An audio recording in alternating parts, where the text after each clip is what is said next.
Glad to see so many people here tonight, because for a lot of you people that are new to the organization or new to this movement, we've been at it for about 4.5 years now. We've had some successes, we've had some failures, but we feel that what we stand for is important. And what we stand for is the future of this country. What we stand for is why America became a great country, and the big question is, are we going to be able to retain that status? Is America going to remain a great country? There's a lot of people that aren't so sure, including myself. Me too. I look at what's going on out there and I see moves by our so-called leaders. Designed for what? It certainly doesn't enhance individual freedom. It doesn't enhance free enterprise. It doesn't enhance our competitiveness as a nation. We see philosophies out there, we see politics out there, all designed to diminish what made this country great. That's why we started this organization. Some very simple philosophies. Smaller government, more individual freedom, deregulation of industry, and an absolute defense of the Constitution of the United States and all its amendments.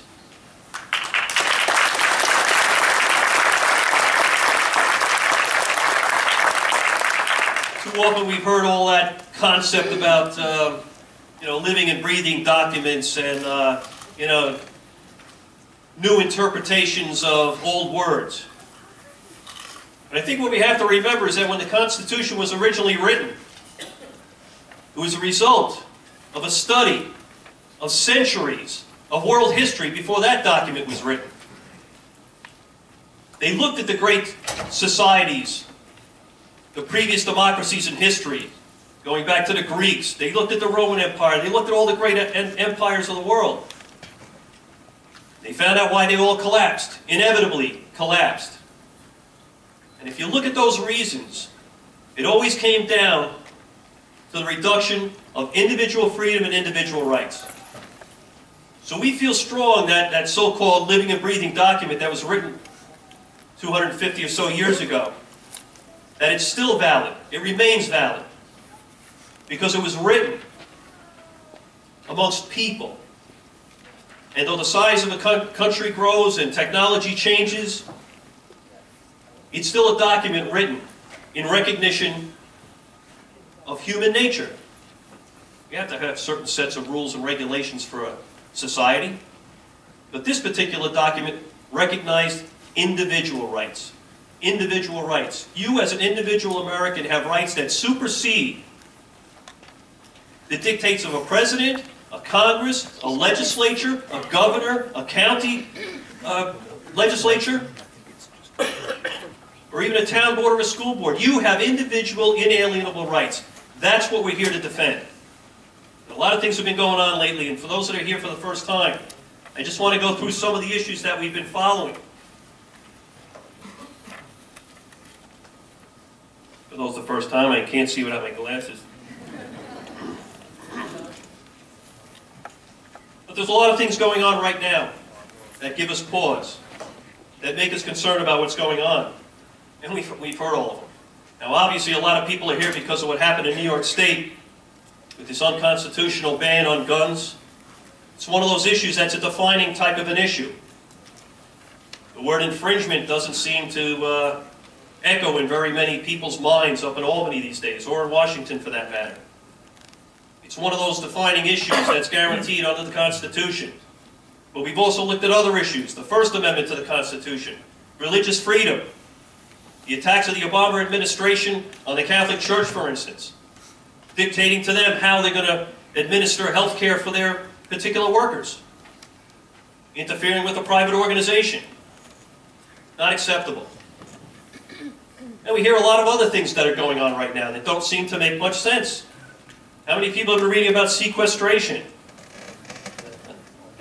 Do you remember the genesis of that and how that all came to be? We haven't had a budget in this country for almost 4 years. So a couple of people got upset about that. They went to the president and said, guess what? We want a budget. He says, ah, sure, no problem, we got plenty of time.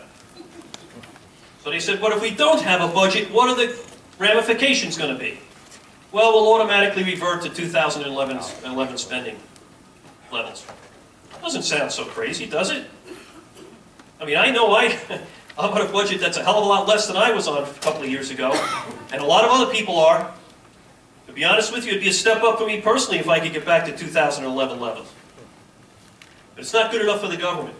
And what's really disgusting about it all is that we have, I don't even like to use this term, our president, that was a joke, yes it was, I'm sorry,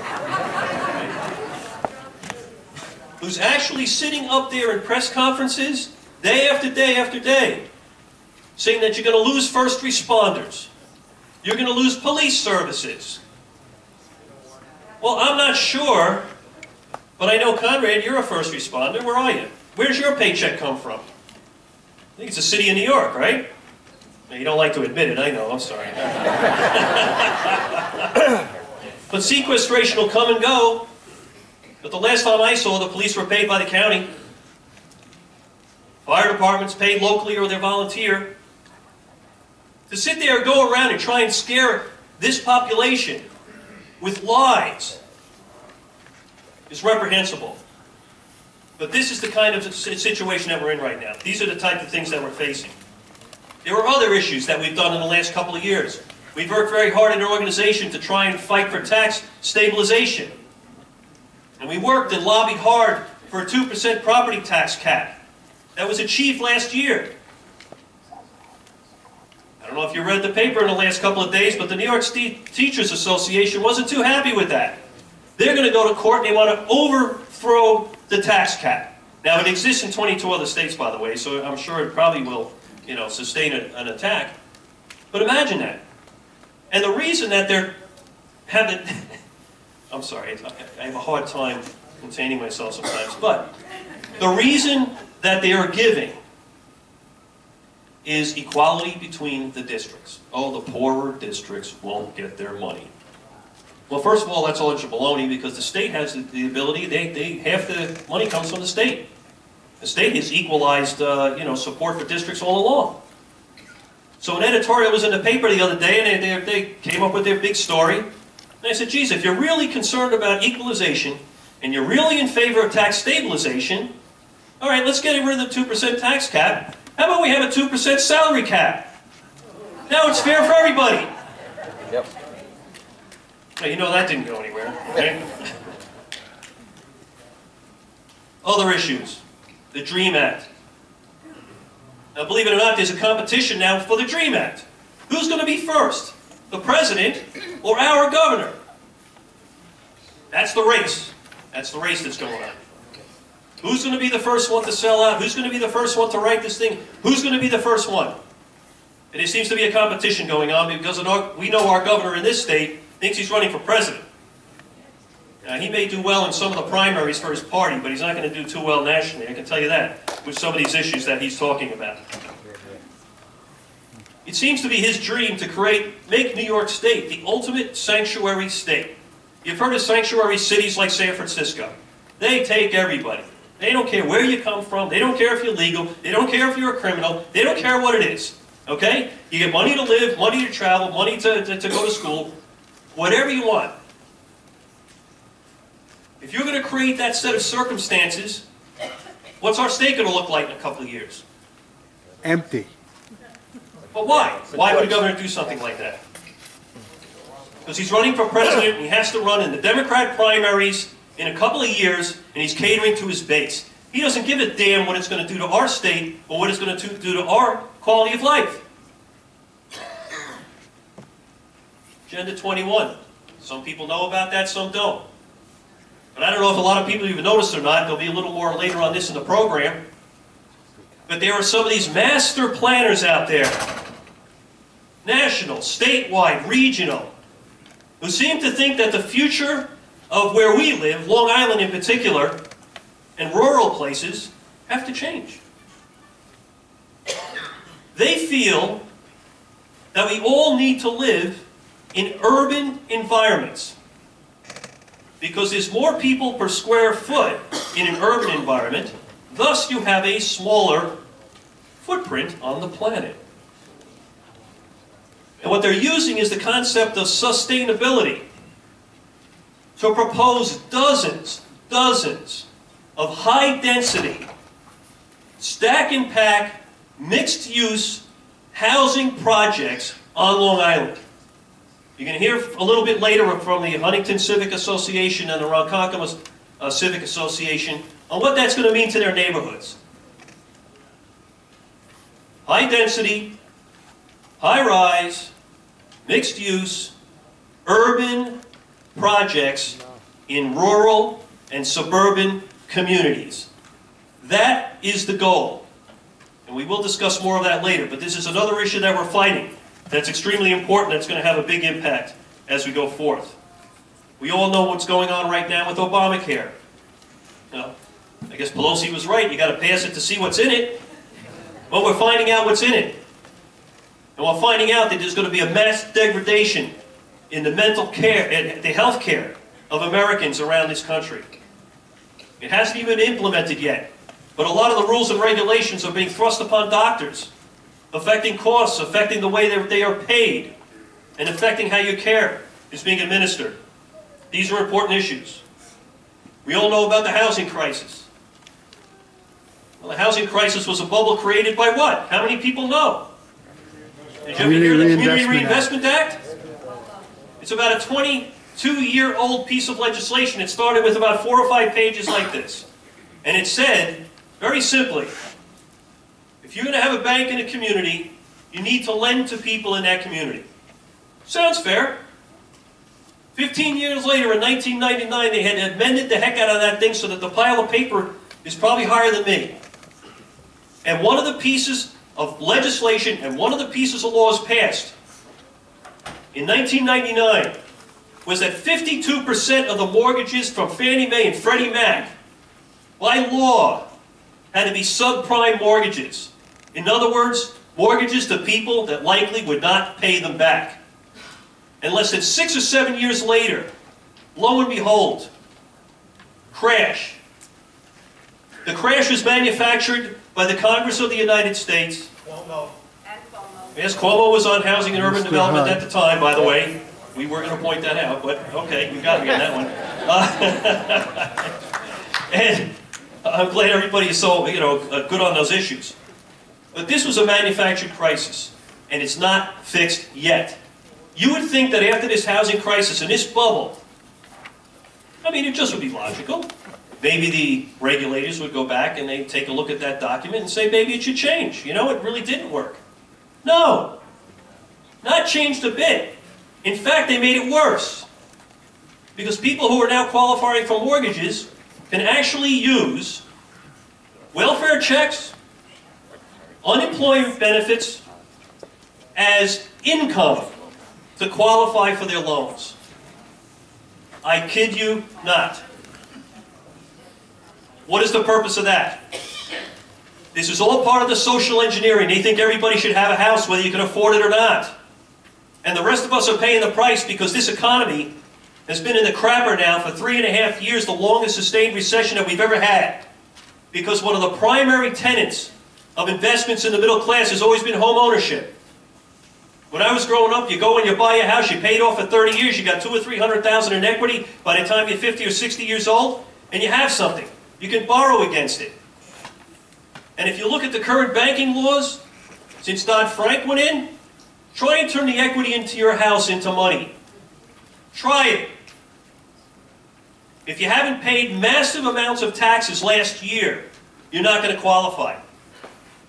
In the old days, if you had a couple of $1 million in the bank and you wanted to borrow $500,000 on your house and you had a $500,000 or $600,000 in equity, it was a no-brainer. Come on in. We have the asset. You can afford it. You can afford to pay it back. But they changed the rules. If you didn't make that money in the last year, you don't qualify. Think about it. You talk about why we have this long-term recession. And one of the reasons is that money is not flowing. And all through history, not history, American history, you would buy a home.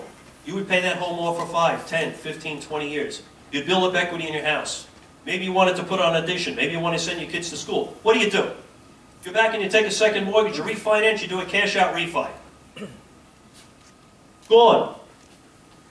Gone, because anybody who paid for a mortgage or bought a house in the last 5 or 6 years was subject to the prices of the housing bubble. They've lost 10, 20, or 30, or in some parts of the country, 50% of the value on their house. That's equity. You can't turn equity into cash. Now you have less equity. They wonder why we don't have cash flowing in this economy. So don't kid yourself about the housing market and the housing crisis. It is not over. It is not over.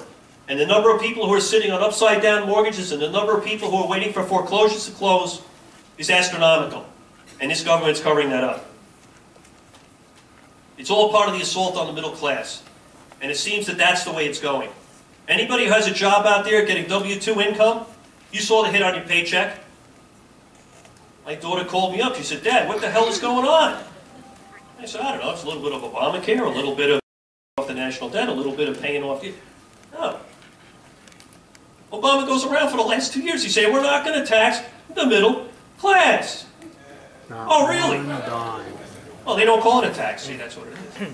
It's a surcharge here, and it's an Obama thing here, and it's an expense there. So these are other issues that need to be concerned with. And also just take a look at the general condition of our economy in the country as it stands in the world. Anybody know what's happening with the dollar? Anybody know what's going on in China these days? I'm sure people in this room are aware of it. You know the Chinese are buying up gold? They're building gold mines around the world.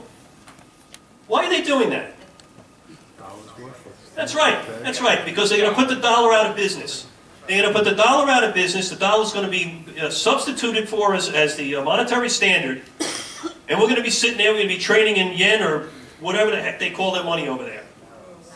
But they're going to back it up. They're backing it up with gold. They can back up their economy and they can back up their currency. And once that happens, where are we? You know, we're buying all those cheap Chinese goods right now. How much do you think those things are going to be in a couple of years? There are major things that are going on right now that show that this country is on a downward spiral. And the reason I wanted to have this meeting tonight and invited so many people and so many organizations that are here tonight, we'll have some of them address you later, is because we're all going to have to come together to fight these things. There's not one issue, there's a dozen issues, 24 issues. And if you get into state, local, and corruption and everything else, there's 100 issues. But unless we show some solidarity and we can get some people together to make noise, to knock on the door, and to make these people accountable for their actions, we're just along for the ride. We're along for the ride, and we're going to be on that slippery slope down to what a lot of the other great civilizations have done. And that's the reason we started this organization. I just wanted to, for those of you who have, been members for a long time, you've heard this before and you know what it's all about. But I see a lot of new faces here tonight, and I wanted to make sure that everybody's aware that there are very, very important issues here, and we all need to come together, and all organizations need to work together. So, we did change the theme, or at least our motto, I suppose it was. When we first started the organization, we was throw the bums out. And we did throw out a lot of bums. 2010 wasn't really a bad year. Turned the House of Representatives around. In New York State, we picked up a couple of senators who did a pretty good job. We got some town board people elected that were doing a good job. But it's just a small beginning. So what we did is we changed our name, our motto. From throw the bums out to we will not comply. Now what do we mean by that? I think that's what we mean by it. Okay? There are a lot of things that can be done and a lot of things that can't be done. But at some point we're going to have to make a stand. At some point we're going to have to make a stand and say we're not going to comply. We're not going to comply with things that are bad for this country. Bad for us as individuals. The gun issue is one of those. Who the hell is Cuomo to come in here and say we got to register this, register that, turn a bunch of law-abiding citizens into criminals? People have never committed crimes. People have never used their guns in violence. People who use them for self-defense or hunting or for leisure or for pleasure. Who the hell is the governor to come in here and say, for obvious political reasons, that he's going to come in here and pass these laws? I mean, he could do it, because he did. But how did he do it? in the dead of night, with the doors closed, senators and assemblymen that didn't read the bill because it wasn't available. The methods for passing this legislation is probably as bad as the legislation itself, which, by the way, is horrible, and we'll discuss that a little more later. But we're going to have to make a little change in, I guess, our attitude. Maybe that's what it is. We have to be a little more in their face. And we started that last week. We had a couple of rallies for those of you that have been involved. We did a pro-gun rally up in Huntington a couple of weeks ago. Got some great coverage. It's on News 12. If you didn't see it, go to the website, the CSA website. You can take a look. And last week we called for Dean Skelos to step down as a majority leader.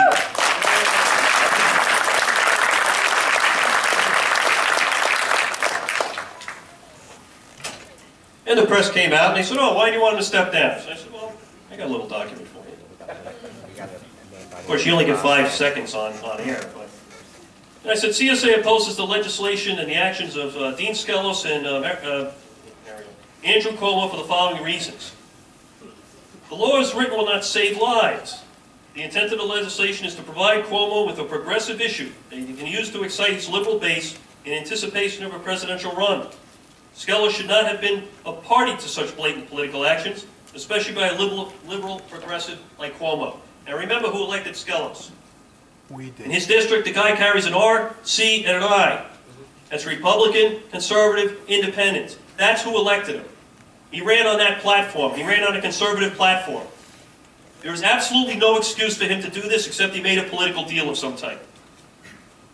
The use of the letters of necessity, which is an action by the government, it's sort of an emergency power that the governor has to move legislation in an emergency. You know, like natural disaster maybe a nuclear attack, maybe foreign aggression. But to pass a bill? He used letters of necessity, which again is the emergency powers, to bypass public input on this bill. Skelos went along with it. Now a lot of people say, why are you picking on Skelos and not Cuomo? Well, we know where Cuomo's coming from. It's like going to Obama and saying, listen, you know, we don't want Obamacare. I mean, you know, that's dead on arrival. But we expect and hold some of these other people in the Senate, especially Skelos, again, looking at who elected him, to a higher standard. So yeah, there is a double standard, yes. I expect that somebody who's elected as conservative Republican acts and votes like a conservative Republican. If he doesn't, he has to be kicked out of the office.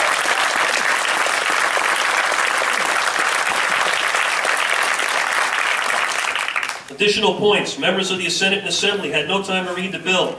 Very few even had the opportunity to participate in the discussion. Skelos especially was responsible for this, and the resulting bill needs massive amendments. He has already flip-flopped on this issue of magazine size and suggested that it could be changed, and they've already come up, and I've already seen the draft resolutions of 30 different amendments. They knew going in that this legislation was a rotten piece of legislation. As far as we're concerned, amendments is not going to do it. It must be repealed.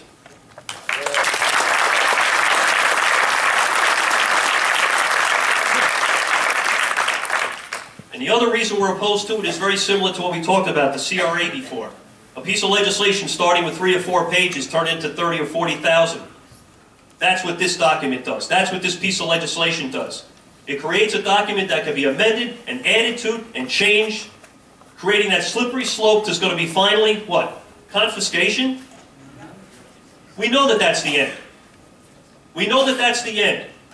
That's where they're going with this. And once you create the document by amendment, and you know how they do it already, you do an omnibus bill, and down at the last line, out of 50 or 60 pages of a piece of legislation is 2 or 3 paragraphs amending that other piece of legislation. They don't even know it's there. This is the method by which they operate. We think that's inappropriate. We think that bill should have been voted on as separate segments. There are 6 major segments to it. They should have been held out individually. As far as we're concerned, a guy like Dean Skelos failed. He failed us, and he failed our organization. Because one of the things we did in 2010 is we worked very hard to get a couple of people elected to the Senate up there so that there would be a conservative majority in the Senate to act as a check and balance against Cuomo and the progressives in New York City. And we were very happy we did that. But Skelos, under his supposed leadership, blew that in less than 2 years. Traitor. Less than 2 years. We handed this guy a majority. He couldn't even hold it together. So it's a failure of leadership. So the reason we're picking on him, I think it's a justified reason that we're picking on him. So if anybody asks you, now you know. This document, by the way, is available on the website. If you go to the Second Amendment page on the website, you'll see this document. So if you need that, you can refer to it. Now, one of the important things, I want to get into the discussion of this. The first issue we're going to discuss is this particular piece of legislation. I'm going to move to that quickly. And we have a number of people that would like to comment on that. And we'll have question and answer and all that kind of stuff as well. But I want to start off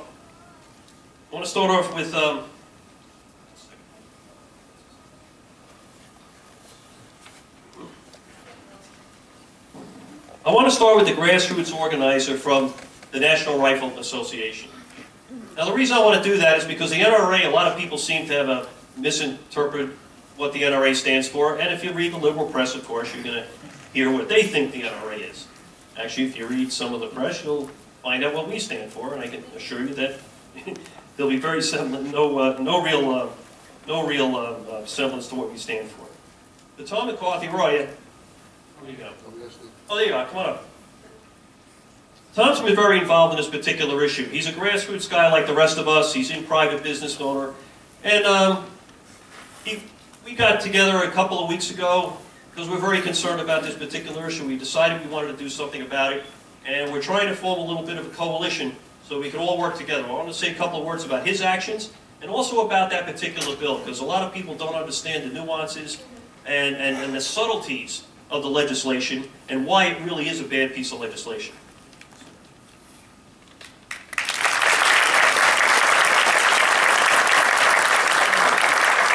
I feel like I'm in here preaching to the choir tonight for sure, and I see a lot of familiar faces. I know there's a lot of NRA members. How many NRA members are there in here tonight? Okay, I'm done. I don't have to tell you guys anything.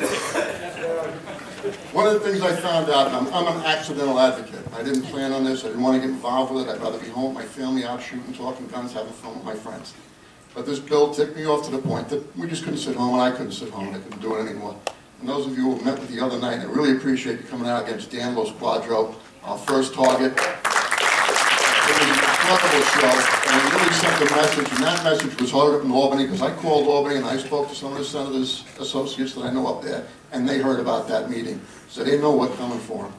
And that's what we want to do. The NRA doesn't get involved at this level. It doesn't have the money to do it, and they're under orders as a directive from the board of directors that they can't get involved at this level. There's just not the money to do it. So it's up to us. It's up to you and I. It's up to the guys that came out in 20-degree cold the other night in wind chills and got in there against a moderator who padded our questions, who wouldn't let them, who fed real easy questions to Los Quadro and really went at Kathleen Walsh. But they were called out at the end, and it was an exodus. For those of you who weren't there, 100 people were there on our side and got up and walked out while Los Quadro was making his final remarks. And that sent a message. We're not going to sit still and pick the capital that they've been feeding us, and that Cuomo has been feeding with us on this bill. So we're running along, and that's okay, because we don't need anybody else. We're Long Islanders. We're volunteers. That's what we do. We have volunteer firefighters, people who run our ambulances. When your neighbor's hurt, you get out there and you get something done. We don't wait for everybody. We're not like Louisiana where they scream and holler and want somebody to come save us.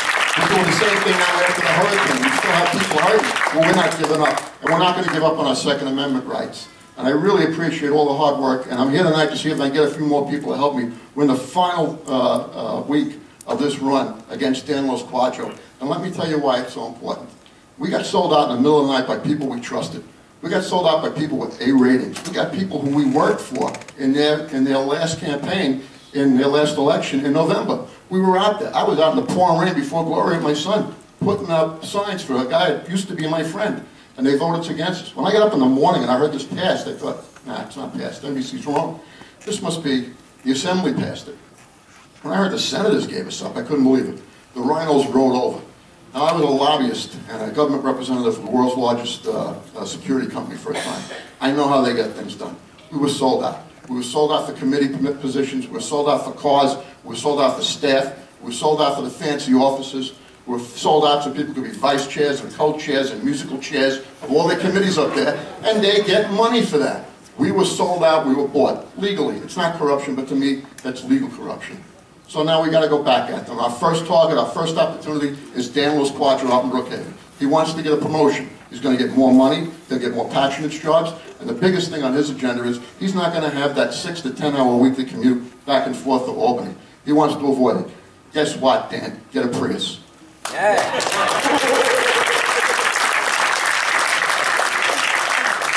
We're not stopping, and we're not coming, and we showed them the other night how serious we are. I've been making phone calls and emails, the support I'm getting, the phone a friend, it's unbelievable. I got people calling me back to tell me about it, to get out there and vote. If you're in Brookhaven, or you know somebody in Brookhaven, go out there, we got to get this guy. We're going to stop him. It's going to send a message to every senator up there. We're not afraid of them, that we're coming back at him. We're going to send Dan Quadro back to Albany with his tail between his legs. He's going to carry our message that we're not sitting still. This is what we did. You might have fired the first shot, but we're going to fire back. He's going to be our first victim. He's not going to be able to get the job that he wants. We're going to send him back to the East Albany, and you guys are next. We're coming to you the next time that you want to run. We're going to primary you. We're going to run against you on other we're going to get all one, but we're not going to stop. A state is screwed with our constitutional right. He ran it through in the middle of the night, and we're going to come back and we're going to stop him. This isn't going to it's not going to be the final straw, and we're not going to lose this one. There's just too many of us. On this Thursday, I hope some of you can make it. There's a rally up in Albany, in the Capitol Park. It occurs every year, and the New York State Rifle and Pistol Association is the sponsor of it. Well, we've got busloads and busloads of people coming just from Long Island. I've talked to my friends all over the state. We're going to have thousands of people up there. And the president of the NRA, David Keene, is going to come up and address us all, along with a number of other great leaders on the Second Amendment advocate front. So I hope that those of you that are here can join us, can be there. I'm going up the day before, going to stay the day after. We're going to be wandering around. We're going to talk to our supporters up there, and we're going to go talk to a few of the RINOs that let us down and let them know that we're very unhappy, and unless it gets fixed very quickly, they better get their resume ready because they're going to the private sector. Thank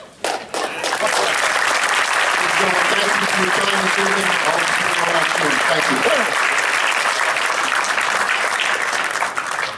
I want to have Art come up because Tom was talking about that meeting the other night. I think it was Art that kind of started that whole ruckus. I just got a big mouth. Come on. No, not you. Most of you in here know me. I have a big mouth, and I say what I mean, and I mean what I say. And I'm also not going to sit back. This isn't about me. Most of the people in this room as well, this isn't about you, and you know that. People who have been members here for the past 4 or 5 years, this has never been about us. This is about our kids. I can survive. I'll get by. But what about my kids? What about your kids? What about your grandkids? Is this going to be the same country they have? If this keeps going, and you keep sitting down and watching TV and ignoring what's going on, it's not going to be the same country. Now, everyone's coming up to me. What about Lupinacci? What about the rest of these idiots? Well, you know what? We're going after every single one of them. But right now,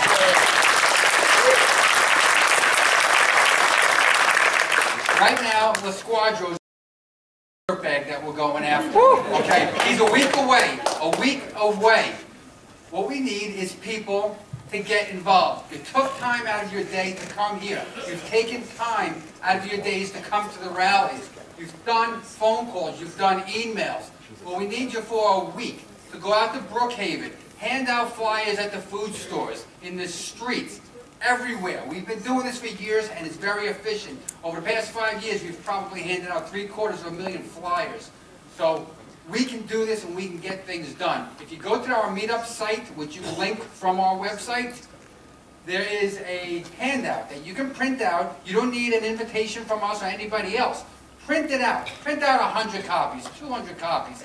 Go out there, spend half an hour, spend a whole day, like some of the people I know in this room have been doing, and just hand out the flyer to everybody. We have to make an example of this dirtbag to start with, and then we go after the rest of them. Now, this is also a grassroots group. As our friend from the NRA said, no one has money. Half of us in this room are probably working part-time, half days, half jobs, or we're out of work. So money is tight. This group has been funded by us for the past 5 years out of our own pockets. Just like you, we don't have it, but we do the best we can. We hand out, as I say, tens of thousands of flyers. I don't know if everyone in this room got an envelope, but I'm asking you, since we're all going to come together on this issue, since it is important, these flyers, these signs, these petitions, these call centers, this all costs money. If you are able, please, put some money in the envelope and mail it in to us. If you have a friend who believes he couldn't make it here tonight, give him the address. Please make a donation as well, because if we all come together, we're going to take these dirtbags out. Thank you.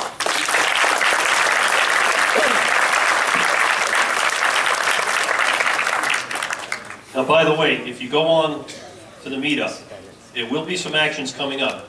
And specifically, there will be an action this Saturday at noontime. We haven't published up on the meetup site exactly where yet. All right, we don't want to tip our hands. So please go to the website and be alert to this. You'll probably get an email in the next couple of days.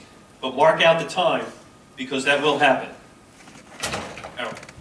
I'd just like to make a comment. Many of the people who stabbed us in the back on that Cuomo bill, they had A ratings from the NRA for many years. You have to wonder why at this point in time so many of them changed and became turncoats all at once. I'd like to, I don't know how to solve this issue or how to research it, but there's an old idea of follow the money. Mayor Bloomberg, who's one of the most vicious anti-gun people in this country, has funded a huge PAC. And they have been going around trying to bribe votes from Republicans for anti-gun issues. And we can find a way of investigating and finding out whether it's 30,000, 40,000, 50 or 60 or whatever thousand that these people were promised for the election coming up, the next election. I think you'll be able to find a way maybe to embarrass them just before they face the re-election, if we can document it. But I don't know how to research it, but I think that's where we have to look. Bloomberg's money in the super PAC. No, I think you're right, and it wasn't just money, but it was threats. No, threats also. Okay, there were some senators there who were in these districts that are swing districts, and Cuomo had no problem going there. I was told this by two of these guys, that they basically were absolutely threatened. You know what? I got a ton of cash. I'm running for president. I got about $12 million in the bank, and I have no problem dropping a couple $100,000 into your district next time.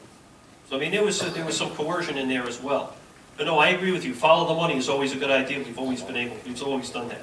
I want to have someone else come up here today because we have a lot of groups that are interested in this particular issue and in other issues. I want Bill Cooper to come up, who's a good friend of ours over the years, been a member. But he's part of an organization called Oath Keepers. And we had a great meeting up in Albany a couple of weeks ago, and I got to meet some of the national leaders there and some of the other regional leaders. Bill's been very close with us for a long time. We respect what he's done. I want him to say a couple of words tonight as well.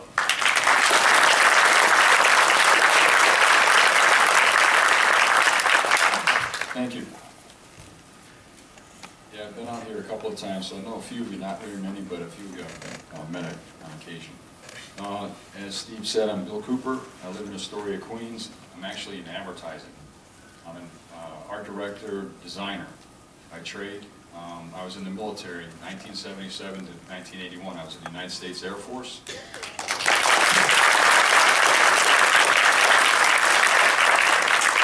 As was my father. He was also a crew chief. He was in the Korean War. I served during peacetime. I was a crew chief on the A-10s, which is a Warthog. So I didn't think much of my military service over the years until the past several. And then I found about this organization, Oath Keepers, which was started about 3 years ago by Stuart Rhodes. Essentially, if you're not familiar with Oath Keepers, it's a nonpartisan association currently serving military, veterans, police officers, firefighters, first responders. You've all sworn an oath to support and defend the Constitution against all enemies, foreign and domestic. And there's no expiration. Are there any currently serving military here? Any veterans?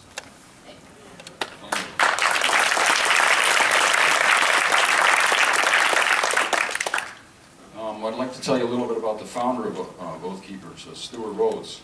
He served in the United States Army as a paratrooper and an airborne reconnaissance scout. He's a Nevada State certified arms instructor. Stuart was a 2004 Yale Law School's graduate. His extensive research paper, Solving the Puzzle of the Enemy Combatant Status, won him the Yale's Miller Prize for the best paper on the Bill of Rights. He assisted teaching U.S. Military history at Yale. He's a Yale research scholar, and he's currently writing a book on the dangers of applying the laws of war to the American people. So Stuart pretty much knows what he's talking about when it comes to the Second Amendment. Back to our oath. Our oath is to the Constitution, not to politicians. We will not obey unconstitutional and thus illegal and immoral orders, such as orders to disarm the American people or to place them under martial law and deprive them of their ancient right to jury trial.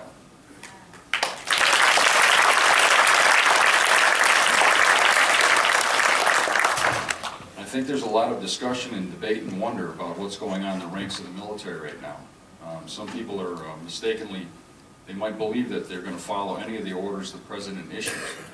But I can rest assured, in the many conversations that I've had personally, plus those oath keepers all over this country, that the conversations that they're currently having is that the military is not going to comply with unlawful orders.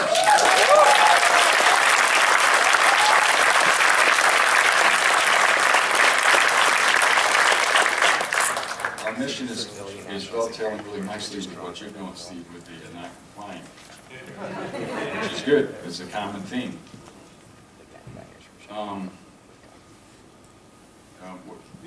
The essential mission of the Oath Keepers is to reach and teach and inspire our brothers in the military and currently serving police forces. We want them to fulfill their oaths and stand as guardians of the Republic. I mean, what can a politician do if the police officers in the military don't comply with their own lawful orders? They can't do anything. Who's going to come to your door and confiscate your weapons? Do you think Skelos is going to do it?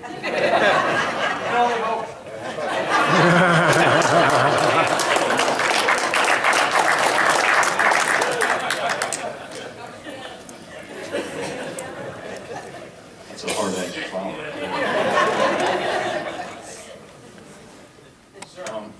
Yes? I'll be brief.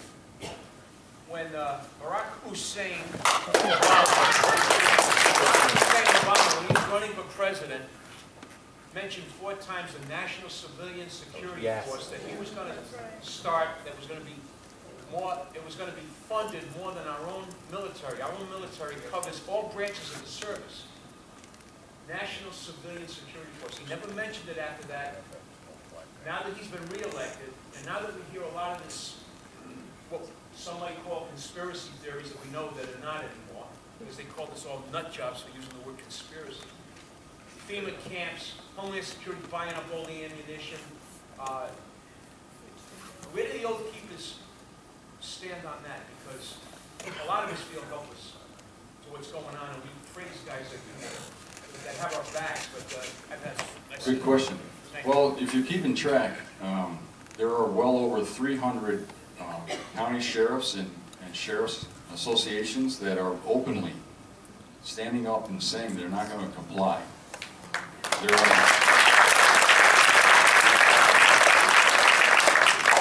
And the list is growing. We're talking about openly stating their positions. Did anybody see the letter from the Green Berets? There was over 1,000 currently and former Army Special Forces that are standing up openly and supporting the Second Amendment. There are 30-some companies that are essentially reverse boycotting the New York State government. We need to make the bullets. The guys who make the bullets now do the same thing. That's what we got to do. Well, the number's growing constantly. The numbers are just constantly growing. I'm not even positive I've gone through everything about Oath Keepers, but I would like to say that we've got about 4 to 6 chapters in New York alone. There's chapters all over this country. So not even certain we can keep track of the numbers that we have. We get more and more Oath Keepers that are signing up openly, and a lot of guys aren't willing yet to stick their necks out, so they're supporting us, but kind of anonymously. But we've got about 4 to 6 chapters in New York State now. Glenn Main is the president of New York State. I'm heading up the New York City chapter. We've got a couple of guys in our group now who are currently serving as sergeants in NYPD, and they live out here in Long Island, and they're willing to start at a Long Island chapter. So get ready for a Long Island chapter.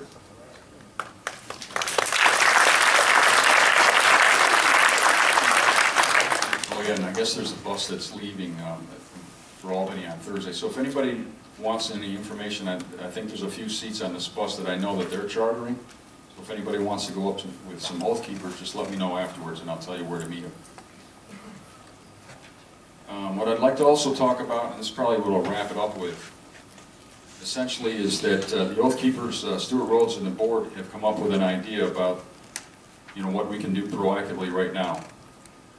It's called the unalienable County Project. Unalienable, it's Greek for come and take it. It's a pretty common theme if you've seen the movie 300. I mean, it's an ancient thought, but it's a defiant one and very American. So essentially, the Oath Keepers all over this country we want every gun owner and every veteran in New York and all over this country to stand shoulder to shoulder and pledge, we will not disarm, we will not comply.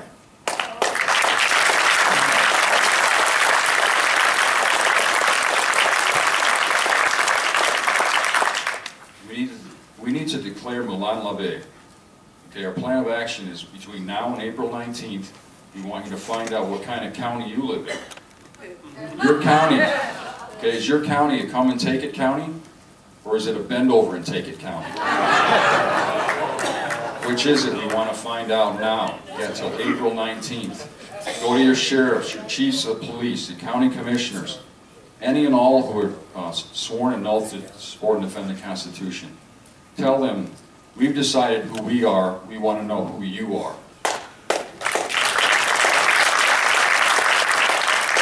Again, we're going to find out, are they a patriot or are they a redcoat? Give them the deadline, April 19th. Tell them to make a public declaration on the side of the Constitution to be considered a patriot or be branded as a redcoat. So April 19th, and obviously you alluded to that earlier about what happened, the gun confiscation in 1775. So those resolutions are being prepared right now, and I know they're going to be served on national and Southern California. They tipped their hat. For a few people out there don't know the significance of April 19th. You mentioned that as well. It's the war that took place in the Concord, Lexington and Concord, on April 19th, 1775. And it essentially sparked the conflict in the American Revolution. And not only were the British going after the guns, but they were going after people. They were going after John Adams, and they were going after John Hancock, and all the other leaders of the Revolution. And they were going to abduct them. They weren't going to give them a fair trial. They were going to put them on a boat and send them out in the harbor to rot. Okay? Now that's what could possibly happen with us with gun confiscation. Barack Obama signed on New Year's Eve 2011 the National Defense Authorization Act. And if you're familiar with that, there are two provisions in there. It authorizes him and those he assigns to indefinitely detain or dispose of anyone, American citizen or not, that substantially supported our enemies or their associated forces. It's pretty unclear. Associated forces, what does that mean? And it's up to who? Who decides any of that?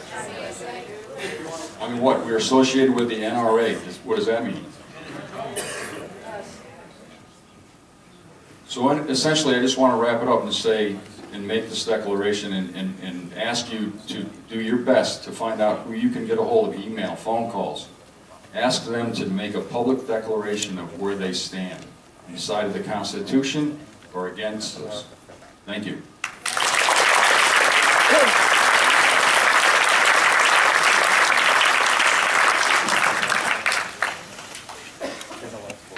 Oath Keepers is a great group. I think just it's a great name too. You don't need a lot of explanation to know what they stand for. But I know they're a serious organization and they are growing. You know, I don't know if I qualify to be a member. I'd love to be there. Maybe you'll have an associate membership. You don't have to be law enforcement to join. I just associate member. Now we have another, yes, a lot of this information will be up on the website, by the way, anything that's going on. So just please, you know, feel free to refer to that. I was going to show some videos tonight, we just didn't get time. But they're all on the website, so please do that.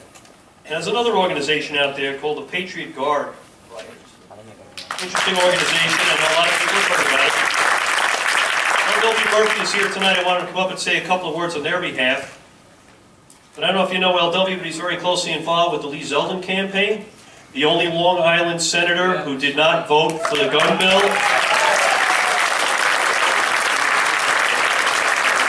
LW's been involved with the Zeldin campaign in a campaign management capacity and for a couple of years now, very closely associated with them. But he's also with the Patriot Guard. And it's an excellent organization, and I don't know if you've seen any of the burials of some of our fallen heroes, but these guys are there and they honor them to a great degree.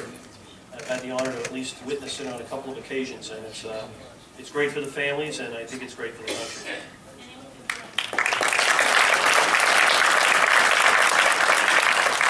I'm going to do the best I can. I lost my voice about 3 weeks ago.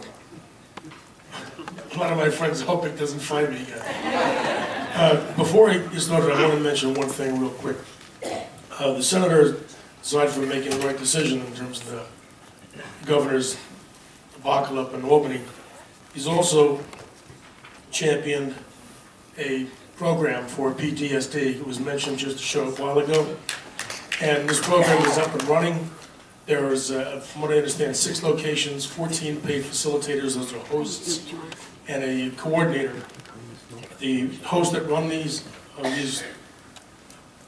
we call them peer-to-peer groups, because it's not mentoring, it's not counseling, it's just one veteran helping another veteran, and all those hosts either had PTSD or have been trained to handle PTSD or have recovered from PTSD. I've only got about 6 flyers here. They've got telephone numbers that you can attach on the bottom. Leave them up here. If you know anybody who's coming back from being in theater, you know a family who knows that their service woman or man is coming back, make sure that they get that information. The Patriot Guard Riders is, for those who don't know, is a volunteer organization of veterans and non-veterans, people who ride motorcycles, those who do not. Gene and Sue Fraunhofer are probably the best example of the volunteers who show up and go to the cemetery to meet the riders when they show up and bring 30 or 4 flags, 30 or so flags, and line up so the family sees the row of flags when they get there, and it's very moving. We also do the welcome homes at the airport. That's the pleasant side of the organization. Sort of offsets having to do the funerals on a regular basis. Now I'm here representing the Patriot Guard, and I didn't want to just go off on my own, so I contacted the leadership at the state level and asked them what they wanted to do and could they be part of this. Now it's not in their mission statement, and I was specifically told that it wasn't in the mission statement and they didn't want to make couldn't give me the authorization, but I want to read you the email that I got.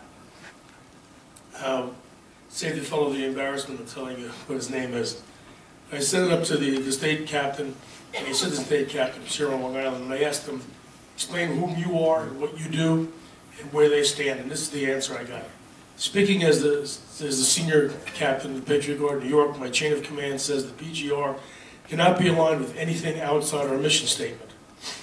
Speaking as an American, I am in shock as our leaders strip our gun freedoms, quietly convert America into a goddamn Islamic communist broke dick free society.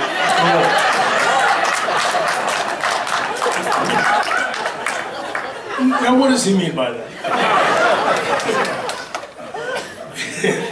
And basically he said that's the way I feel, and he doesn't know any other member of the Patriot Guard that feels differently. And obviously I am for that.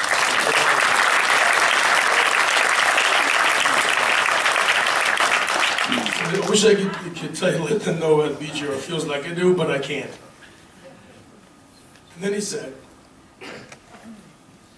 if a member were to speak out about this issue in reference to Patriot Guard Riders, I would have to advise them not to do it again. So I'm not going to do this again. I promise. Now you've seen us on the road, you see where we are. Basically, a lot of us are veterans, or we've been part of the shooting community for a long time. So for us, this was just a major smack in the face. But we get to see each other on a regular basis, pat each other on the back, and go forward. By the way, I want to thank all the veterans in the room who are here for your service.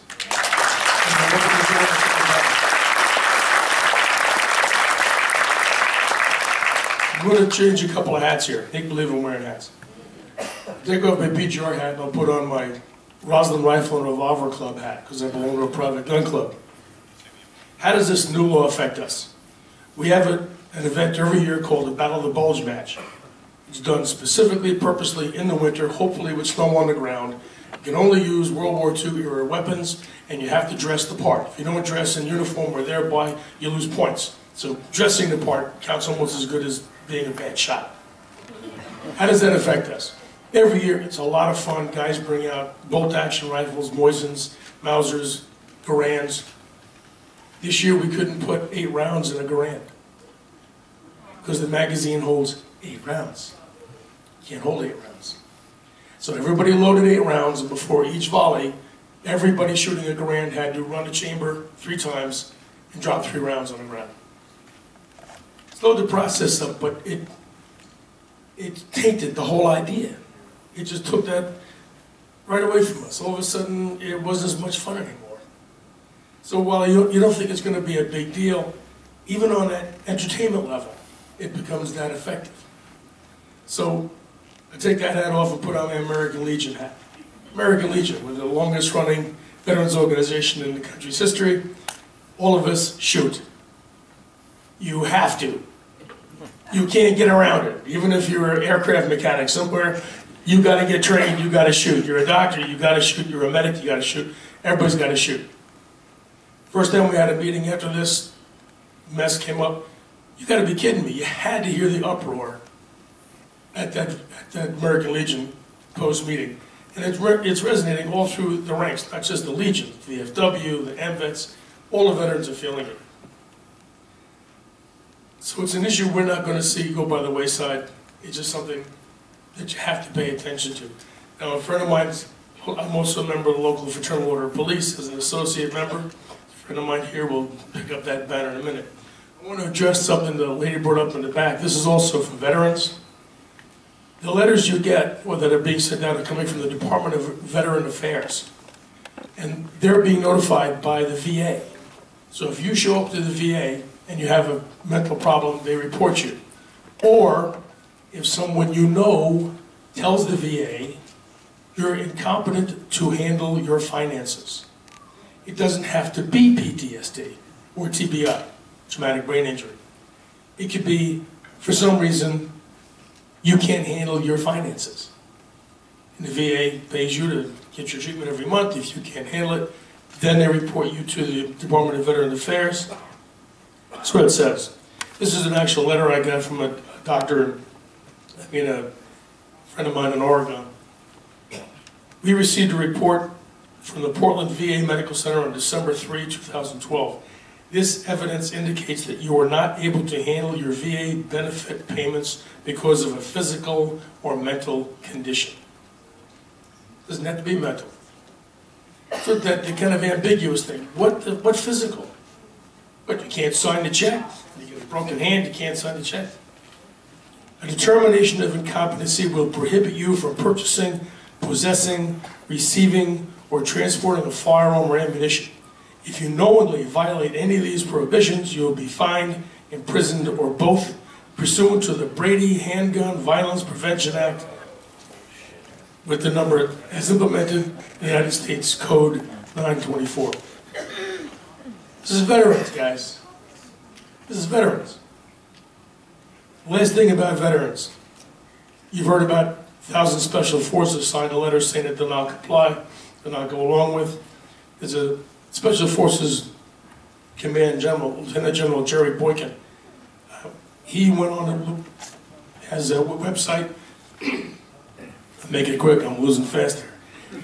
Basically, he gives you the outrun, the layout for how, when he was being trained counterinsurgency, what they're taught the Marxist community. Not socialism, because a lot of people are throwing around that socialist thing. It's Marxism. One of the biggest ones is the discredit the opposition. It's one of the right out of the handbook. The handbook. So, discredit the opposition. 2 years ago, the Department of Homeland Security sent a memo out to all law enforcement agencies listing groups that threaten America. right-wing Christians who are the Bible thumpers, you know, they're pro-life, Second Amendment, and returning veterans. Disgusting. If you want to see this, I've got a copy of it. I couldn't believe it. I downloaded it, printed it out. It's about yay thick. A whole section about returning veterans. The bottom line is, kids, this is the encouraging part, is who's better to fight back? You want us? You got it. You want a chance? No problem. You want to come and try? Give it your best shot. Are current libertarians on that list? Yeah, right. Well, you know, wear the proper hat.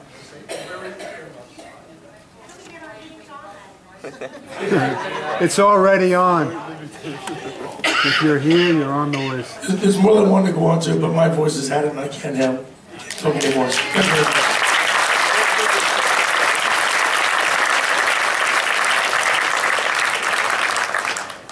Have been on the list for a while. Only about the Fraternal Order of Police, but we have a gentleman here from the Fraternal Order of Police, Kizelewski. I got to talk to him a couple of days ago. He's a little ticked off about a couple of things going on, and are you a criminal now? Not yet. I will be, I won't be that. I speak pretty loud. Everybody can hear me, right? Okay, hi, my name is Bob. I'm a retired New York City detective with about 27 years.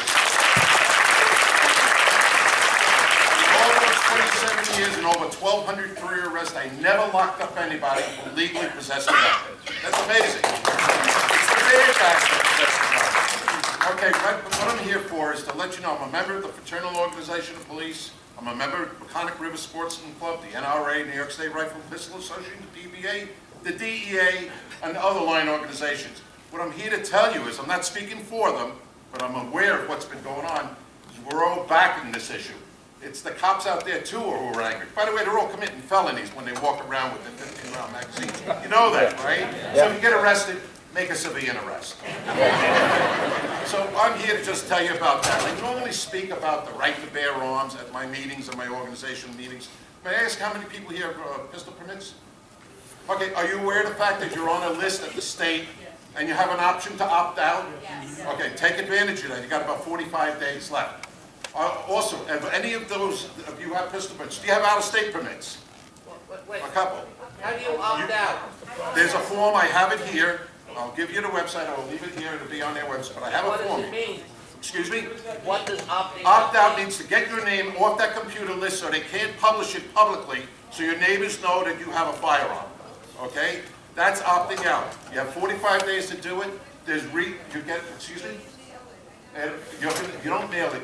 In Nassau and Suffolk County, you're going to bring that form to your licensing agency. Nassau County PD, Suffolk County PD. All right? I'll leave copies of the form here with them. They can make up copies for you. May 15th. You have until May 15th. And it speaks for itself. There's a caveat there that allows almost everybody to opt out. I think it was done with the intent to lie to. That's the only benefit we got, by the way, that I see. One more thing, if I may. Those of you that have permits, pistol permits, do you know anything about peaceable carry laws? Anybody here know about peaceable carry laws? No. That gives you the right to carry a gun from one state to another, as long as you possess it legally in the state you're residing and the state you're going to. So if you're Florida snowbirds, get a pistol license in Florida.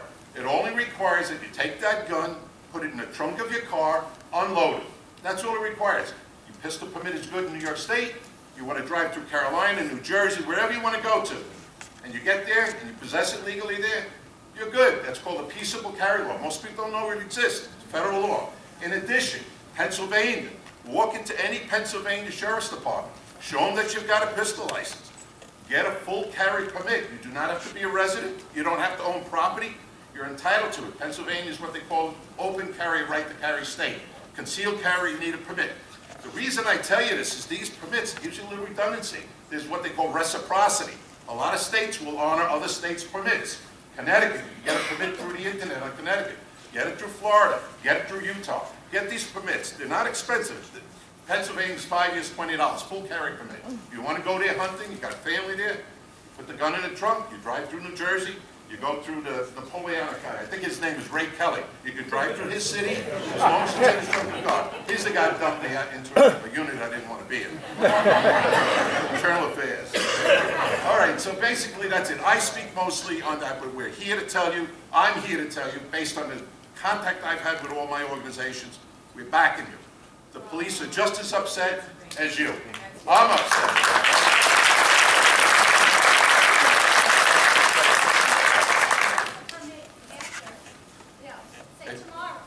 Still get it, you can apply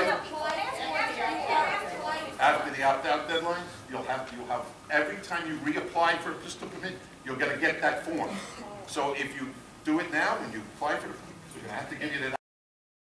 You can fill out the form if you have an application pending right now. You can do it. Opt out. I suggest you. Nobody needs to know you have a gun in your house. We'll have more on this on the website, guys. We're really running out of time. By the way, one more thing. I don't know. Any reloaders here? Do you see where they failed? They failed to connect. Thank God. I shouldn't say too much. Buy components if you can locate them. You know, if you can find them. Yeah. He had to actually physically bring the form. They didn't define that. I spoke to them. They said bring it to us, but I believe you can send it. But it's just a matter of giving them a call. Give them a call. But do it soon. You got 45 days. We'll put this stuff on the meetup site and the website. So if if anybody's interested, you'll be able to get this information. Thank you very much. No, thanks a lot. Appreciate it. Gabe out there? Gabe Roy. Where's Gabe? Oh, there you are. Come on down, Gabe. We're having Gabe Brady come down. He's the new organizer for the Long Island 912 project. We've been working closely for a number of years. He's a good friend of ours, a member for a long time. He's decided to take on the leadership role on there in the old Suffolk 912 group, which kind of, I guess, dissolved a little bit. But he picked up the reins. He's trying to get this thing going again, and I think under his leadership, we're going to have a great relationship. Thank you. I think it was very appropriate to start, obviously, with the Pledge of Allegiance, and also we need to remember 20 years ago, first attack on the World Trade Center. I don't need to go over what reasons we have to continue the fight. I think Steve and the other speakers have eloquently underlined that. I think we need unity. I think we need to look at the local group, the Nassau County, which I think went offline last week. So there's a void in there. We need to fill that void. We need to look at the Rockville Center and help them out. We need to look at CSA, help them out. We need to look at Brookhaven, Long Beach, and be united. To the tyrants, we say try. We, the people, won't comply.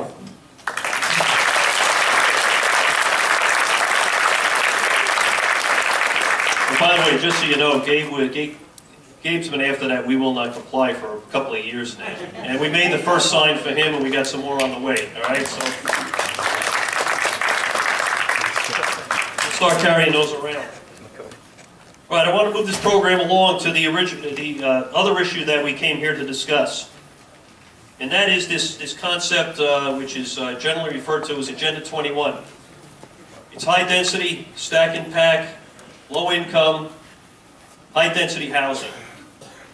Now, a lot of the planners at the national, actually at the world level, believe it or not, these came out of the United Nations originally.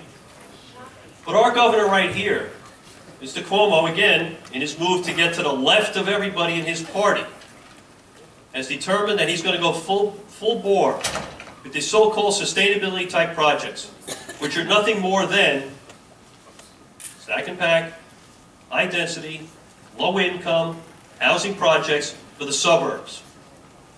That's what it is. These plans are taking place all over the island, and we have a couple of people here who want to come up and discuss this issue with us right now. Okay, we have Jim Cameron from the Huntington Civic Association. Specifically, I guess you're the chapter is the, I guess you're the Elwood. Preserving Elwood, yeah. Preserving Elwood chapter. He has a little presentation that we want to get to give you an idea of what's going on in his particular neck of the woods. And they're going to follow that up with another problem that's going on in another part of the island. But it's an issue that's important for us to realize. What these people have in mind is they want to urbanize. That's the term they use. They want to urbanize the suburbs. Now just think for yourself why they would want to do that. They want to stop sprawl. By the way, every Urbanize. house owner is sprawl. Every one of you that owns one house, you are urban sprawl.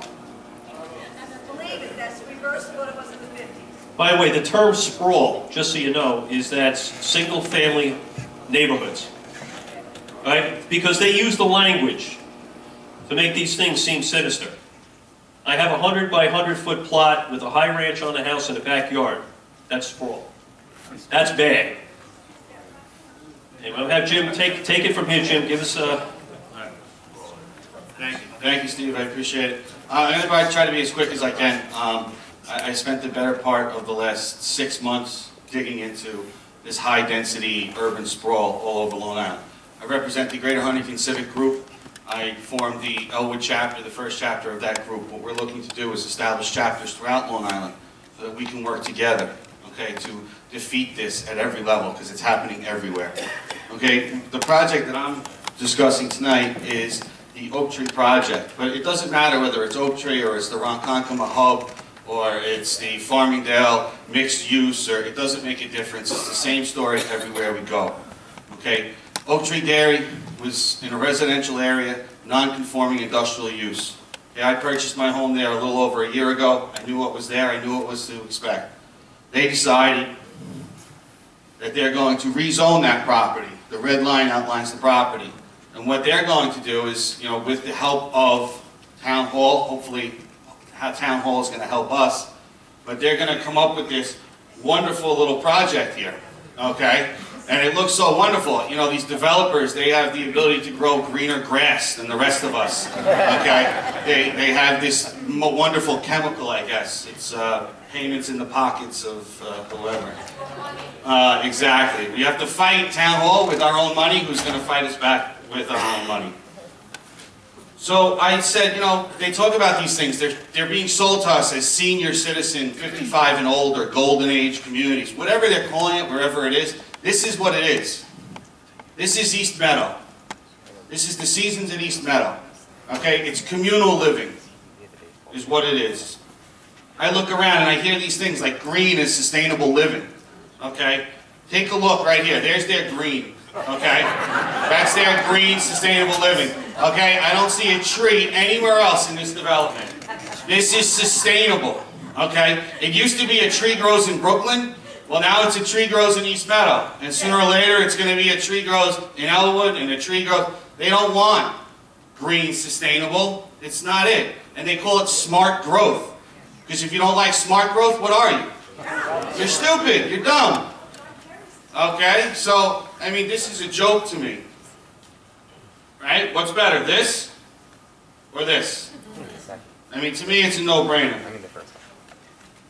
All right, building plans. I have fact sheets up here. I have petitions. I don't want to bore you with all the details, but essentially what they're taking is 37 acres that you could build about 30 acres, 31-acre homes, and they want to put 444 high-density, 1,200 square foot garden apartment duplexes. They say they're affordable for seniors, right? They're talking about a $400,000 sale price, $450,000 sale price. That's affordable, right? Absolutely. Please, buy my house for $450,000. Okay? I'll come and do the lawn for you. Okay? I'll shovel you out in the winter. So we're fighting Goliath here. All right? We're dealing with these big, big people. Engel Berman is a developer on Long Island. He's been around for a very, very long time. He's having trouble. I started to make a little noise. I got involved with my friends up here, Steve and John from the Civic Group. They had to, politicians, they're trying to buy the politicians. It's not working. So what do? They're buying the community. Come and support us at Town Hall at 2 o'clock, and we'll buy you dinner at Mill Pond Restaurant, one of the nicest restaurants that we have in the township of Huntington. Okay, Town Hall has decided that the odd-numbered months in the year 2013, in order to get more of the community involved, are going to make Town Hall meetings at 2 o'clock in the afternoon. So I'm out. I can't go. We need people to get there. The odd-numbered months. Next month's meeting is March 5th. Okay, it's at 2 o'clock in the afternoon. Whether you're a Town of Huntington resident or not, you can get up and you can speak. You can sign up to speak about the high density that's happening. Town board reactions, headed by Gene Cook, who's in the audience. He said,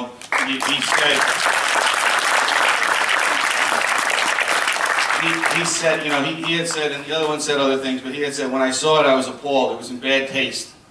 And my favorite part of it was every single person that got up and spoke in favor of the seasons at Elwood, Councilman Cook leaned to the microphone and said, "Excuse me, are you going to dinner at the mill pond?" Okay? Now this is all, you know, aside from Councilman Cook, you know, the rest of them, I don't know for sure, but in my opinion and in talking to them, you know, Mr. Mioka, he's with us, but to me it was a show, you know? It was a show for the papers, it was a show for the camera that sits in there in Town Hall. We need to keep the pressure on them. They say they're not against it, they say they're against it, and then, you know, they turn around and I hear things like, "Oh, you have to do this to me in an election year," was said to one of the people of Engelberg. You know, like I said, they have oodles and oodles of money to fight with. Recently, we were at the Realty Connect over in Woodbury. And we went there, it was sold to me as, "Come, Jim, come talk to them. It's a senior housing expert talking about senior housing." Okay, I don't know what I'm talking about, I guess, you know. So I go, I walk in, it's Seasons at Elwood, and it's Seasons party. Free lunch, free dinner, whatever. And the line that caught me, "You're the seniors. You built Long Island. Now it's time for Long Island to build this for you." I said I couldn't believe it, and it went on and went on, and I sat there and I said to Steve and my wife who was with me, "We don't have to stick around, because the people there said, that's not affordable, that's ugly, that's a shoebox, we don't have to stick around, let's get out of here." We get out of there, they're on one of the local small budget news stations, and they take the same 4 people that were trashing it to them and took clips of them saying, "Oh, this is great, this is wonderful, we need this." The truth, these 55 and over communities, the truth is, they cannot, by our Constitution, Oath Keepers is here, and we've all talked about the Constitution tonight, cannot constitutionally tell somebody that they can't have somebody else live in their house. So what we've heard at meetings is no children will be allowed to live in the community. We're going to sue you to get your children out. But their application to Town Hall uses this word, anticipated. Well, what is it? They can't live there, or it's anticipated? So I'm not a fan of the stack 'em, pack 'em. I left that. I was born in Staten Island. I lived in Brooklyn. I lived in Queens. I left that. I go there every day to work. Okay?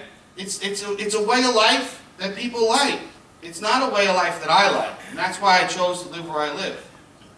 And what they're trying to do is they're trying to do this everywhere. They talk about these covenants. A covenant is a deal that can be broken at any time. Covenant's going to restrict this. Covenant's going to restrict that. These things can be lifted and pulled apart any which way they want.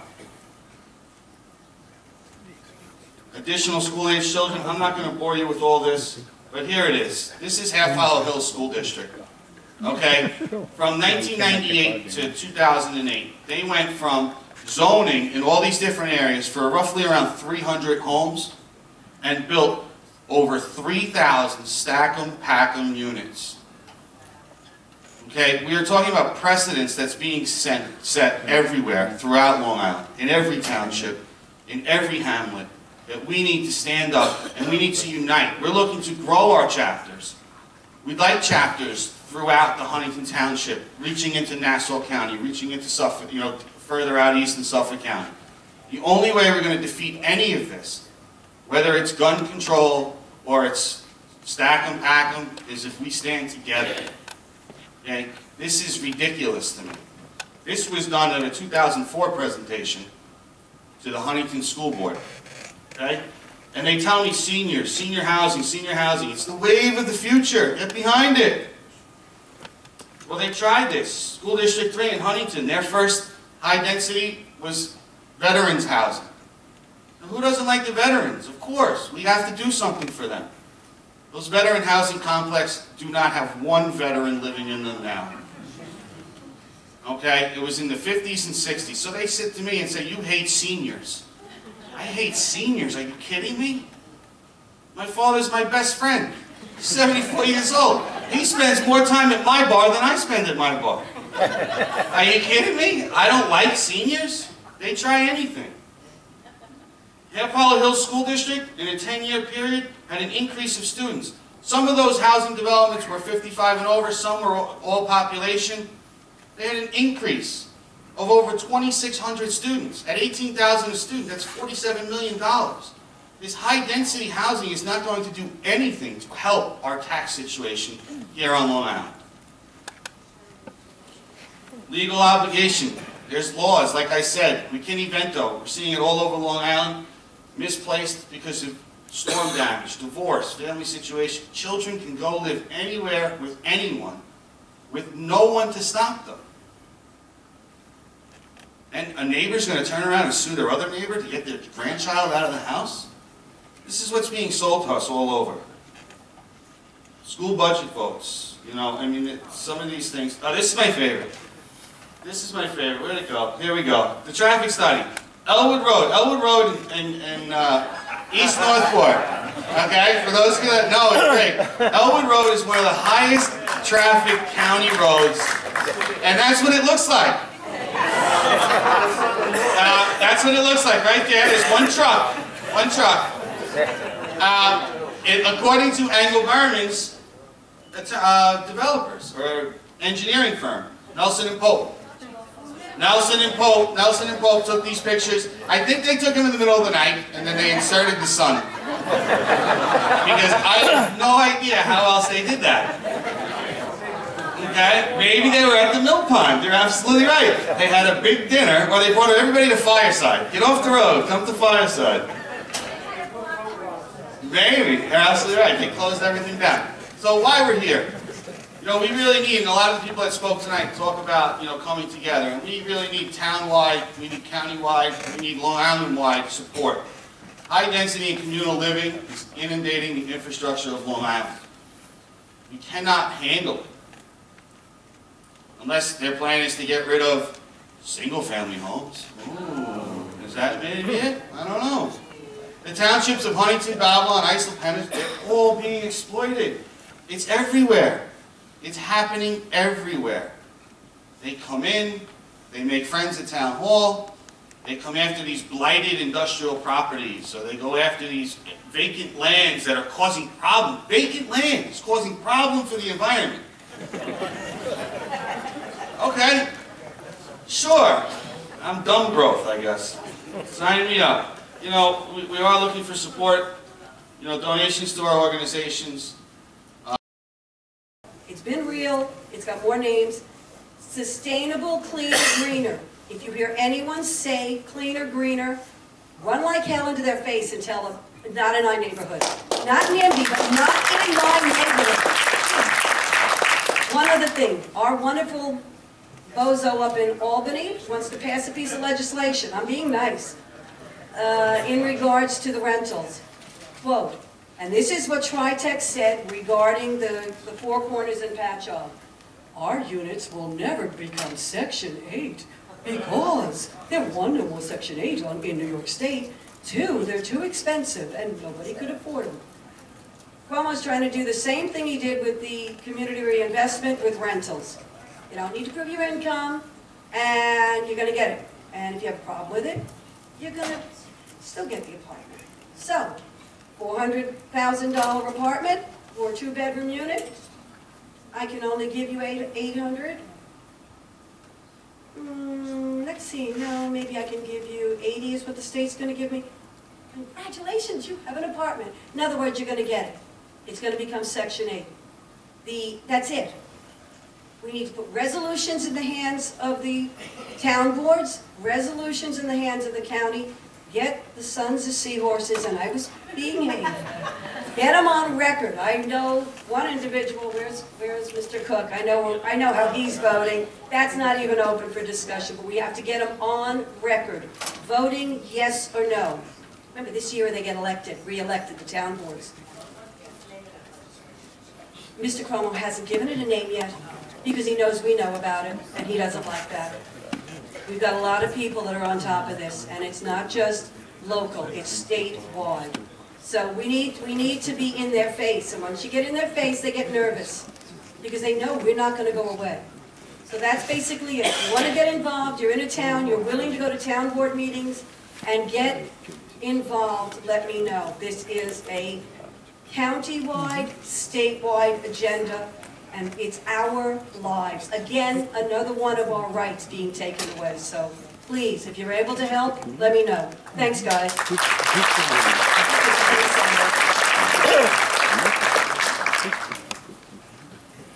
Yeah, Nancy, who's been working very closely on this for a number of years. As a matter of fact, she's the one that put us onto this stuff. We heard hours and hours and hours of tapes, these conference calls all around the country discussing this stuff. Scary stuff, but Nancy knows more than anybody.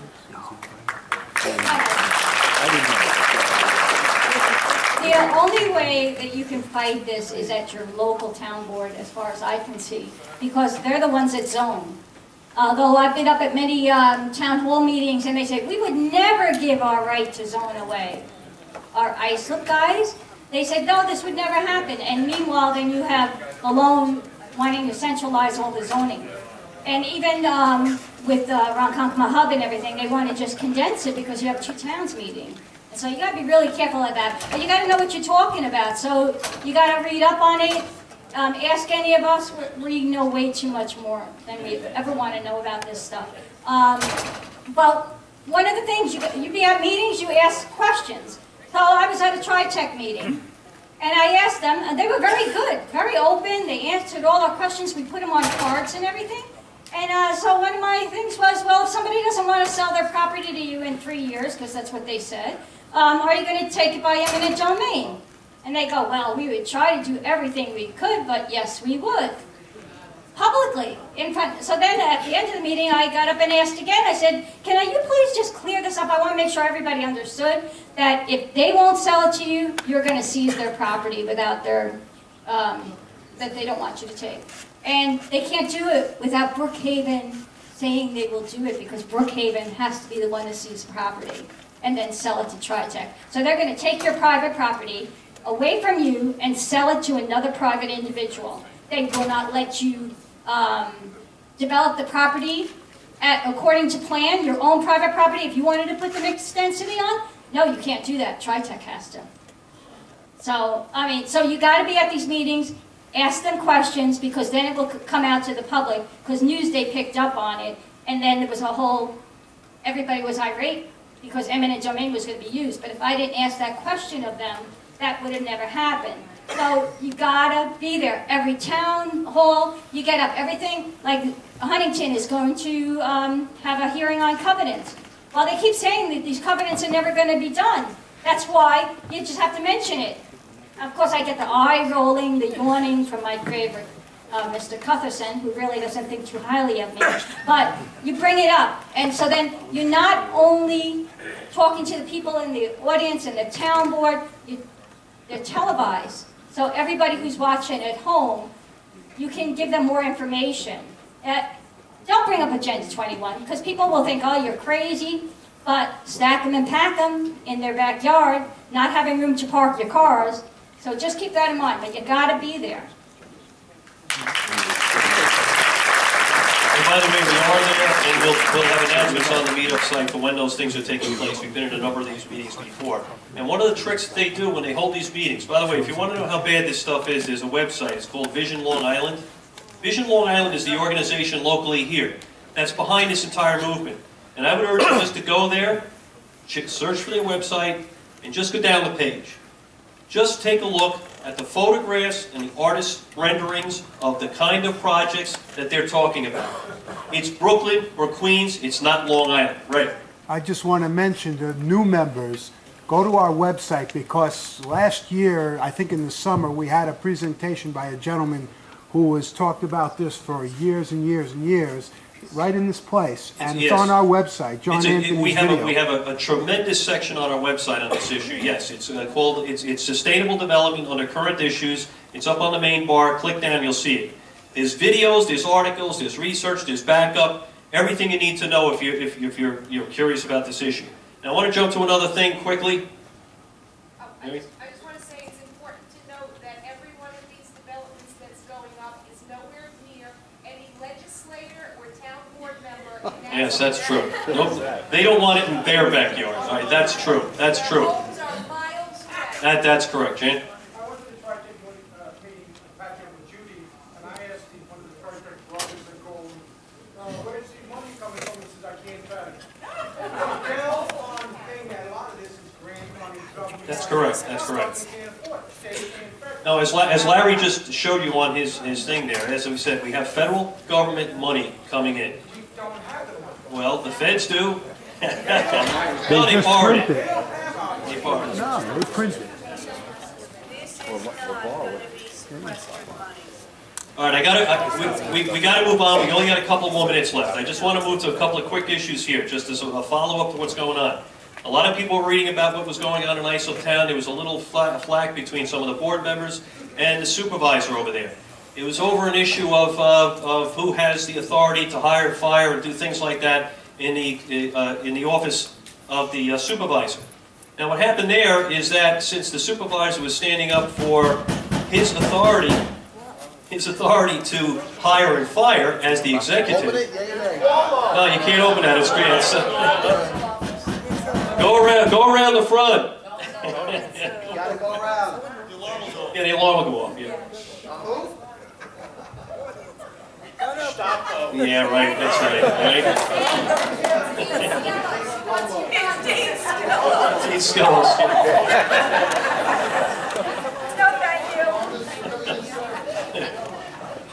So in either case, there was an issue there on ISOP, and what happened was some of the board members were upset with some of the decisions being made by the supervisor. And understand there's a differentiation. The supervisor is an executive position. It's up to his, the day-to-day operation of the town is up to the individual. So anyways, a little spat there in a fight. They did seem to work it out. At least they withdrew a resolution to take away powers from the supervisor. That was going to be their way. Change the rules, change the charter of the town, so that the entire board would make day-to-day decisions. Well, first of all, that doesn't work. Town board's a part-time job. I asked a lot of the board members there, well, let me ask you a question. Are you willing to work full-time? Be there at 9 o'clock, be there till 6? Oh, no. Well, then wonder what you're talking about. But anyway, it came up to be a big flap, and it was a big meeting. And I'm very happy that a lot of members who are in this room tonight went to that board meeting and stood up to make sure that the separation of powers between board and supervisor were maintained. It did happen, and it worked. I got a video we'll be putting out on the website of some of the people that were there. Mary Cal was one of the people that stood up there and addressed that board. But she was so upset with the process going on. There's elections coming up this year. We have two board members who are running. One is Steve Flotteron. The other one is Trish Bergen. Well, Mary got so ticked off about the whole thing that she's now screening to run for the Islip Town Board as a CSA member. I want her to come up and say a couple words quick. If they're not going to do it right, then we're going to get involved at that level as well. I wasn't prepared for this. I wasn't prepared for that yesterday either. But I think the message we need to get to every elected official who has voted for anything that is against what they told us they would vote for. They need to know if they're running for dog catcher, we are not going to support them. We're going to primary them. We're going to get them out of office. They're not doing the job that they promised to do. I will do the job that I promised to do, if they give me the chance.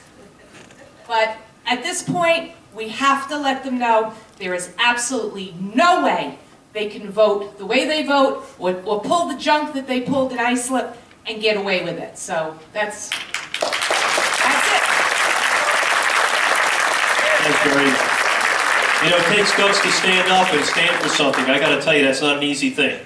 And you know, the powers that be probably aren't going to be very happy. But we had to make sure that they know that if you're going to take these types of actions and you're not going to act in our interest, we're not going to sit there and rubber stamp anybody just because they're running for office or running for a re-election. So that's a message that's being sent loud and clear, not just here, but a lot of other places. And by the way, a lot of these senators that went out and voted the way they did recently, unfortunately, those elections aren't until next year. But their time will come as well.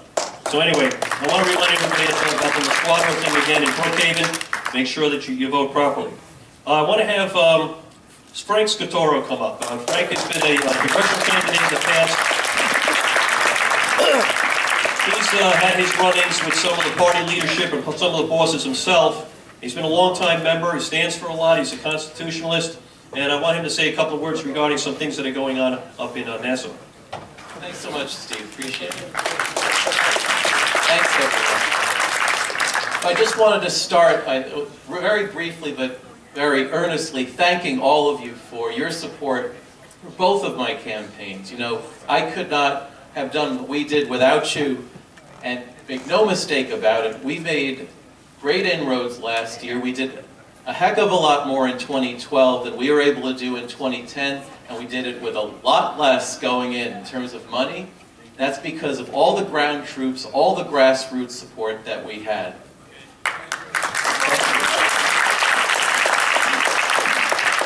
And of course, in the aftermath, most of the elections did not go the way we wanted them to.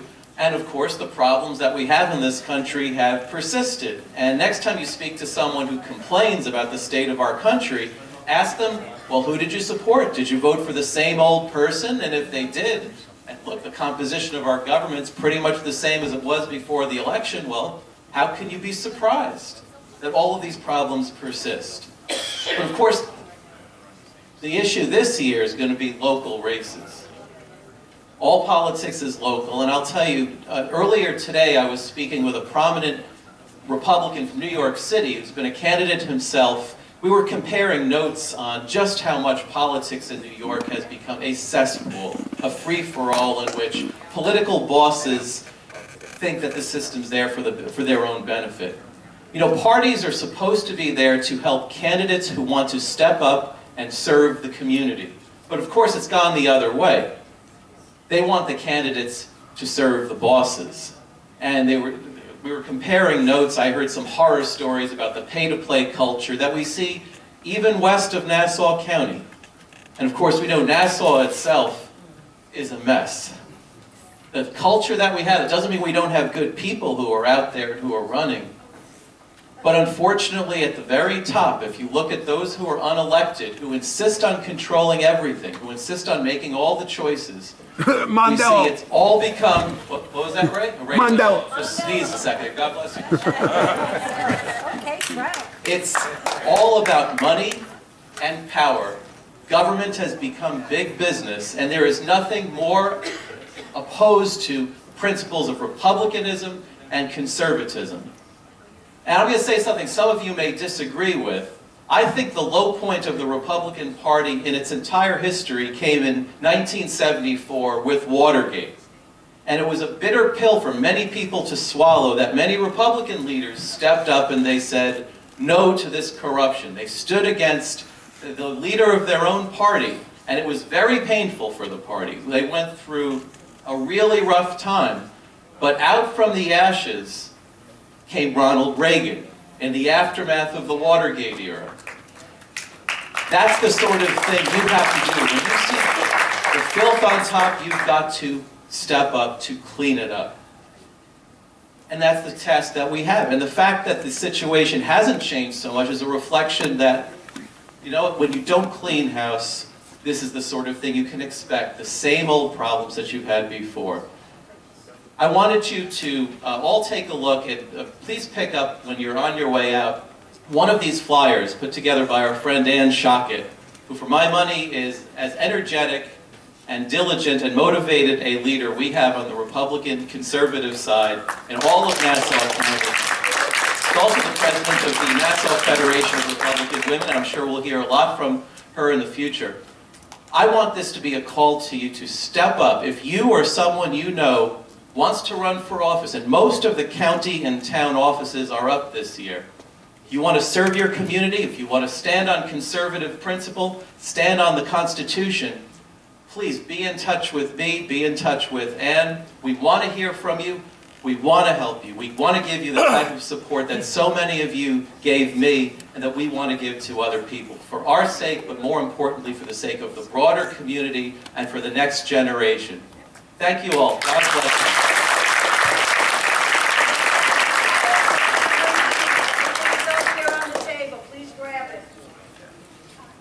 I want Phil Orenstein to come up for a second.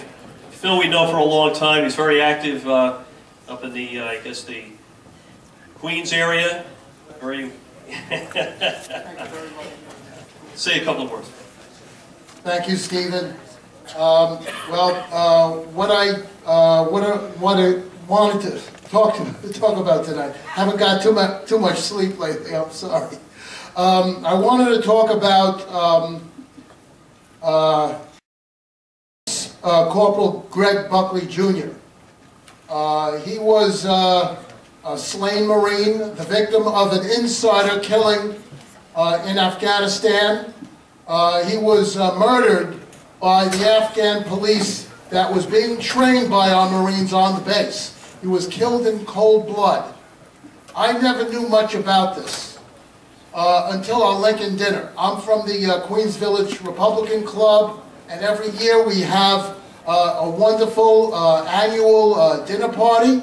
Last year, some of you were there, and you remember the Patriot of the Year award went to Steve Flanagan, which was, in fact, if you remember 2012, which we want to forget, that was the only good thing that happened in 2012. This year, our honoree, one of our honorees, it's the Ultimate Sacrifice Awards. We pick out a veteran who gets this award, and we were awarding the family of Greg Buckley Jr. His father spoke, and when he got the award, he said, I can't receive an award, for my son. I can't receive this award. He was murdered. And he spoke in tears, and it was like a gut-wrenching talk. Everyone was on their feet, and he told about the story of his son. And I think you should bring this fellow down here, Greg Buckley, so we could all hear from him. He spoke about how his son was in the gym with his buddies, and the Afghan district police chief, who they trained, had his accomplice, his T-boy, his slave, murder him with their AK-47, while the Marines were not allowed to have arms on the base. And the Afghans can carry assault rifles on the base, and this was because of the Obama administration policies of cultural sensitivity towards Afghanistan. And because of these policies, of appeasement and everything, his murderers were released. Greg pleaded with me, and I'm, and I'm relaying his message to all of us. We made up these flyers to help him bring justice to his son by bringing these terrorists. They're terrorists. They're not enemy. They're not combatants. They're terrorists. Bring them to American soil for prosecution. Currently, there's an investigation going on, and I have all the information here. Go to his Facebook page. There's flyers on the table. You could come to me afterwards for these flyers to go to his Facebook page to help him with this investigation, to help expose this government scandal of this administration, which is covering up over 75 murders of our young men and women since Obama took office in 2008. That's when it started. And, he wants us all to come together and bring justice for his son and bring our young men and women home where they're not wanted and they're being murdered. This is a scandal of the Obama administration. I hope, we bring them down to listen to them. He wants us to, really unite together and, work, together with everyone across the, the country on this issue to bring justice, swift justice to terrorists overseas. Thank you very much.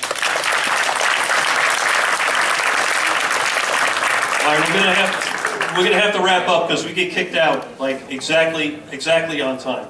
All right, I'll take one or two questions, gentlemen over here. Beth, you had that Bethpage issue you want to discuss quickly? Bethpage revitalization residence survey. We literally have 2 minutes because we're gonna kick us out. Right, sure. Thank you. Hi, my name is Joe Garuba. I just wanted to bring a survey here. I just found out about a project going on. It's called the Bethpage Revitalization Project. It's got all the elements of Agenda 21, high-density housing, mixed-use zoning. I wrote a small survey. Anybody that's from the town of Bethpage, I'd appreciate you filling it out so I can provide feedback. That's all. Thanks a lot, Steve. Again, that fills in with what we were talking about elsewhere. Yes, ma'am. I spent 5 years in Afghanistan, just so you know. We first have to get rid of the terrorists that's in the White House. It's nothing without getting rid of him first.